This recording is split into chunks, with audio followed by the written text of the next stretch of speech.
هاي موكل العزيز، عامل ايه؟ اخبارك؟ يا رب تكون بخير دايما.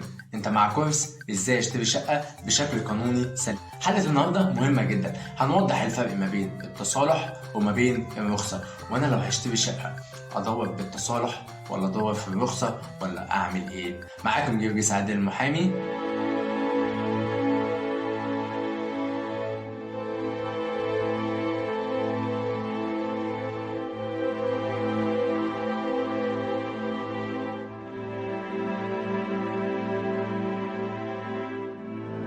في البداية كده حابين نتكلم على التصالح والرخصة. اشتري الشقة اللي معاها تصالح ولا الشقة اللي معاها رخصة؟ ببساطة التصالح بيساوي الرخصة. يعني ايه الكلام ده؟ من قيمة سنتين صدر قرار التصالح في 2019 وتعدل في 2020. قانون التصالح ده بينص على ايه؟ قانون التصالح ده بينص على مخالفات المباني. اي مبنى اتبنى بشكل مخالف. يعني ايه؟ يعني من الاخر مبنى اتبنى بدون رخصة.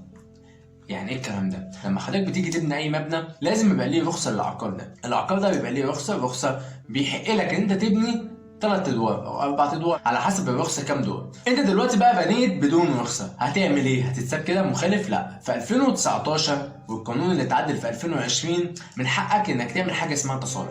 التصالح ده ببساطه شديده نركز مع بعض. في 2019 و2020 طلع قانون التصالح اللي هو ده. والقانون ده كان ايه دنيته؟ الخصه لك بمنتهى البساطه. انت بتروح تدفع جديه تصالح. جديه التصالح دي بتبقى بنسبه 25% من قيمه مبلغ التصالح. يعني ايه الكلام ده؟ ناخد مثال مع بعض عشان نفهم. انت دلوقتي شقتك 50 متر، بتروح الحي تقول لهم ركز معايا، التصالح بيتم فين؟ في الحي، يعني مش في الشهر العقاري او في المحكمه. نرجع تاني، بتروح الحي تقول لهم انا الشقه بتاعتي مخالفه وعايز اعمل تصالح مع الحي، وانا دلوقتي الشقه بتاعتي مخالفه وحابب ان انا اتصالح، اعمل ايه؟ هيقول لك بصراحه حضرتك في المنطقه الفلانيه، المنطقه دي سعر المتر مثلا سي 5 جنيه، سي مثلا طبعا ما فيش 5 جنيه دي، بس مثلا 5 جنيه. طب حضرتك الشقه بتاعتك كام متر؟ هتقول له 50 متر. طيب يبقى 50 في 5 ب 250، يبقى حضرتك قيمه التصالح بتاعك كله كام؟ 250 متر. يبقى قيمه التصالح بتاعك كله 250 متر. حضرتك بقى بتروح تدفع ربع جديه التصالح دلوقتي. يا سلام، وانت واقف كده بتروح الخزنه حضرتك تدفع جديه تصالح 250. حضرتك بقى بتروح تدفع في الخزنه جديه تصالح كام؟ 25% من قيمه المبلغ. طب وبقيه المبلغ؟ بقيه المبلغ بتدفعه تقسيط على 4 سنين، كل سنه بتدفع كام؟ 25%. وكان وقتها الدوله قالت، عشان تسهل طبعا على الناس، الدوله قالت اللي هيدفع المبلغ كاش كله هيتم خصم 25%. تعال نبسطها مع بعض. لو المبلغ كله 200 جنيه يبقى انت كده محتاج كل سنه تدفع 50 جنيه.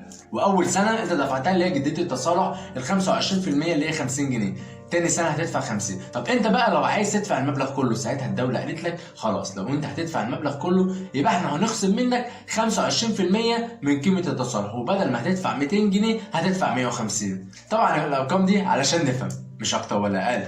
وساعتها انت بتقدر تدفع المبلغ ده. طبعا وانت بتقدم على التصالح في ورق انت بتجهزه، رسم هندسي وعقد الشقه وورق تاني، وبعد كده بتدفع الجديه. ما بتاخدش خصم دلوقتي غير لما بينزل معاينه من الحي.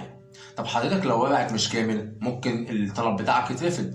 علشان كده ننبه بقى مع بعض، لو انت كنت قدمت على التصالح وخدت نموذج 3 مفيش اي مشكله، تيجي تقول انا خلصت كده، لا حضرتك روح اسال في الحي، لان الحي ممكن يقول لك حضرتك هينزل لك معاينه وانت ما كنتش موجود، يبقى كده التصالح بتاعك اترفض.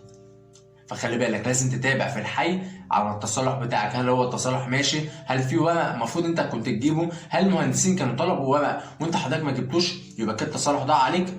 يبقى تخلي بالك، يبقى تروح تسال في الحي. اللي بيخلص بقى في موضوع التصالح، موضوع التصالح انت بتاخد نموذج 10. طب نموذج 10 ده ليه فايده؟ هو التصالح اساسا ليه فايده؟ تعالى اقول لك. في التصالح نموذج 10 يعني بعد ما تخلص كل الاجراءات وتدفع والدنيا تمام، بتستخرج من الحي نموذج 10 اللي هو شهاده تقنين وضع. يعني ايه؟ حضرتك نموذج 10 ده بيساوي الرخصه. تخيل، يعني انت كده بالنسبه لك كانك رحت قدمت على رخصه وبنيت العماره وبنيت الشقه بتاعتك والكلام ده كله.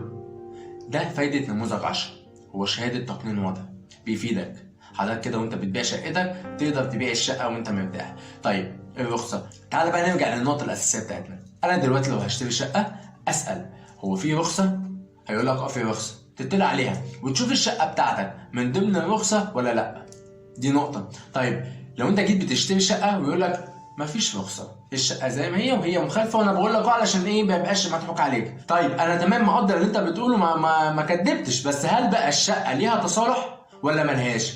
هل نموذج 10 طلع ولا لسه ما طلعش؟ طب هل الورق ده عطلان ولا مش عطلان؟ هيقول لك لا عطلان على كذا، او يمكن التصالح اترفض. تشتري الشقه وتشربها؟ لا طبعا. تعمل ايه؟ تروح الحي وتسال. طبعا الحي علشان تسال لازم يكون لك صفه، فيفضل يكون صاحب الشقه معاك، يسال في الحي يعرف التصالح ده بالرقم ده هل خلص، هل ناقص له ورق، هل في اي حاجه، عشان لما تشتري الشقه تبقى عارف انت بتشتري ايه وهتدفع كام. يعني مثلا في ناس تيجي تقول لك ايه، استاذ انا دفعت الجديه والتصالح شغال، بس في بقى مبلغ اللي هو المبلغ بقيه التصالح ده حضرتك اللي هتدفعه على 4 سنين. تقول له ساعتها ايه؟ طيب خلاص تمام انا ممكن ادفع مكان حضرتك، بس يبقى انا كده ايه، تخصم ثمن التصالح ده من ثمن قيمه الشقه. وبكده فهمنا يعني ايه رخصه ويعني ايه تصالح. ولما تيجي تشتري من فضلك لا اما يبقى معاك رخصه للعقار، لا اما يبقى معاك تصالح نموذج 10، او على الاقل تبقى فاهم التصالح. هل العوائد كلها اللي على الشقه دي اتدفعت من 2013 ولا في مبالغ المفروض تدفع، علشان تبقى عارف انت راسك فين ورجليك فين، وعشان تبقى عارف انت هتدفع ايه وهتاخد ايه.